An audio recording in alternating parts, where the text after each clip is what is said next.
In Kürze werden es 2 lange Jahre, in denen die Yield Nodes Investoren geduldig sein mussten. Manche haben die Hoffnung bereits aufgegeben, manche glauben auch weiterhin an ein Happy End. Unser Eindruck hat sich in der letzten Zeit gewandelt. Warum und was sich in den letzten Wochen sonst noch so alles ergeben hat, das verraten wir euch im heutigen Video.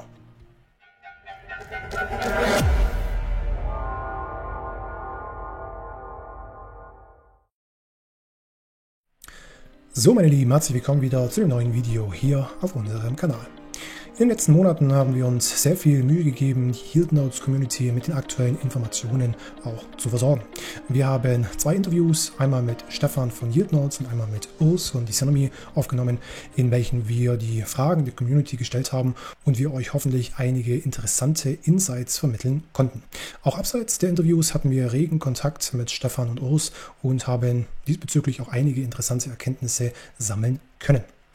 Zwischenzeitlich gibt es auch 2 E-Mail-Newsletter, die verschickt wurden, über deren Inhalt wir euch heute ebenfalls in konzentrierter Form informieren wollen. Noch eine kurze Bitte, bevor wir starten: Falls es euch insbesondere bei Yield Nodes gefällt, dass wir euch regelmäßig über den aktuellen Stand der Dinge informieren, dann hinterlasst sehr gerne einen Daumen hoch oder kommentiert auch sehr gerne. Das würde den YouTube-Algorithmus befeuern, gibt uns eine höhere Relevanz und hilft schlussendlich dann auch beim Kanalwachstum. Jetzt geht's aber los mit dem eigentlichen Thema.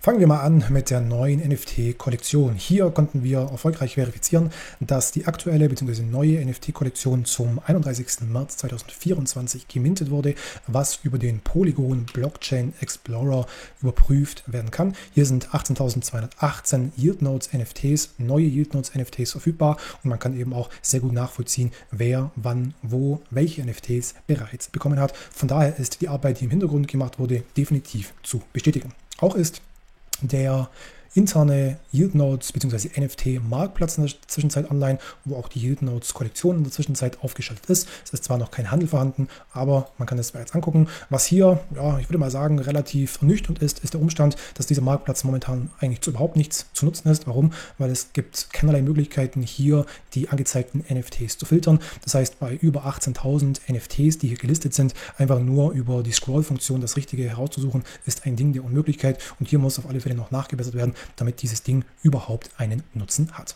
Übrigens für diejenigen, die es nicht mitbekommen haben, diejenigen, die kein NFT haben, die also weiterhin ganz klassisch über den zentralen Login-Bereich von Yield Nodes und später dann Yield Nodes Pro wieder auf ihr Kapital zugreifen, die müssen nicht machen. Es gibt also keine weiteren Aktionen, die hier notwendig sind. In den Newsletter wurde auch beteuert, dass weiterhin an der Yield Nodes Pro Plattform fleißig weiter programmiert wird und dass hier dann hoffentlich auch bald ein paar Screenshots geteilt werden können, wie denn das Design und die Nutzeroberfläche in Zukunft aussehen könnten. Auch soll bis, so ist es zumindest angedeutet, zum Ende des Julis der Yield Nodes Node Monitor online geschaltet werden.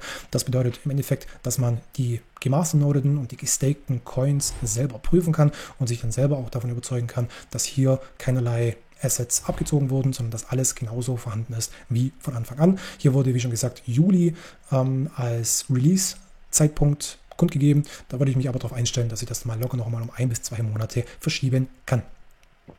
Die NFTs, die werden jetzt auch nach und nach ausgeliefert, sind aber noch nicht vollständig ausgeliefert. Ich selbst habe erst einen von 4 NFTs erhalten. Ich denke, dass es folgendermaßen ist: Die NFTs, die ihr ursprünglich aus eurem Kontoguthaben geclaimt habt, die sind schon alle verteilt. Alle anderen, die über den sekundären Marktplatz ihren Eigentümer gewechselt haben, die müssen jetzt nochmal manuell zugeordnet werden. Das sind wahrscheinlich einige tausend Stück, also definitiv ein 4-stelliger Bereich, und das kann natürlich noch einiges an Arbeit in Anspruch nehmen. Auf alle Fälle ist positiv zu erwähnen, dass die NFT-Kollektion auf den großen NFT-Marktplätzen wie Magic Eden, OKX und Tofu NFT erfolgreich gelistet wurden und hier dann auch später bzw. aktuell auch schon zum Handel wieder freigegeben sind. In diesem Abschnitt möchten wir einiges an Kritik äußern und ja, einen recht ungetrübten Blick auf Yield Nodes und Disanomy euch bieten. Unserer Meinung nach ist es momentan extrem nervig, dass wir seit gefühlt 6 Monaten, wahrscheinlich auch praktisch seit 6 Monaten, immer wieder hören, dass die NFTs nächste Woche ausgeliefert werden. Hier würden wir uns definitiv eine bessere Kommunikation wünschen, denn es ist auf alle Fälle machbar, dass wir hier eine zumindest etwas genauere Auslieferung bekommen. Zumindest in der Kommunikation darf hier noch einiges besser gemacht werden. Der E-Mail-Support ist momentan äußerst träge. Bedeutet, dass zum Teil mehrere Wochen, zum Teil sogar 1 bis 2 Monate auf Antworten gewartet werden muss und dass dieser Umstand natürlich einigen Investoren nicht schmeckt bzw. skeptisch werden lässt, ist vollkommen nachvollziehbar. Hier darf YieldNotes sich auch doch mal etwas besser organisieren, um das auch proaktiv zu kommunizieren, denn wenn man es vorher schon weiß, kann man sich wesentlich besser auf so einen Umstand einstellen. Uns hat definitiv auch nicht gefallen, dass im Juni Newsletter nicht auf die auslaufende NFT-Rückkaufoption eingegangen wurde. Nochmal kurz zur Erinnerung, diejenigen, die den NFT sich geholt haben, die haben ja genauso wie diejenigen, die das Kapital im Login-Bereich haben stehen lassen, ein Anrecht auf eine 5%ige Verzinsung pro Quartal. Das wird aber organisatorisch, weil es technisch nicht anders möglich ist, über eine Rückkaufklausel bei den NFTs abgewickelt. Die Abwicklung wird folgendermaßen vonstatten gehen. Es wird so gehandhabt, dass für jedes Quartal ab Mint-Tag, das ist der 30.06.2023, der vorherigen NFT-Kollektion, hier 5% mehr auf den Nominalwert draufgeschlagen wird und die Möglichkeit besteht, YieldNotes euch diese NFTs abkaufen zu lassen. Jetzt zum 30.06.2024 ist die erste Option abgelaufen. Das war meines Erachtens bzw. unseres Erachtens nicht überraschend, denn die Mittel hierfür müssen auch irgendwo herkommen bzw. bereitstehen. Aber es wäre natürlich für viele Investoren eine Sache des Vertrauens gewesen und definitiv positiv gewesen, wenn ihr ebenfalls proaktiv kommuniziert worden wäre und im Juni Newsletter genau das vorweggenommen worden wäre. Eine Frage wegen der NFT-Rückkaufklausel, aber auch andere Anregungen und zum Teil Kritik haben wir dem YieldNotes und Desanomy-Team zukommen lassen. Leider haben wir hierauf bisher keinerlei Reaktion oder Antworten erhalten, was natürlich sehr, sehr bedauerlich ist. Was lässt sich zu guter Letzt über YieldNotes und Desanomy noch sagen? Es wird zunehmend schwieriger, Geduld und Verständnis für die aktuelle Situation aufzubringen. Schlechte Kommunikation, keine proaktive Kommunikation oder zum Teil überhaupt gar keine Kommunikation hinterlässt natürlich den Eindruck, dass sich niemand auch nur im geringsten schert.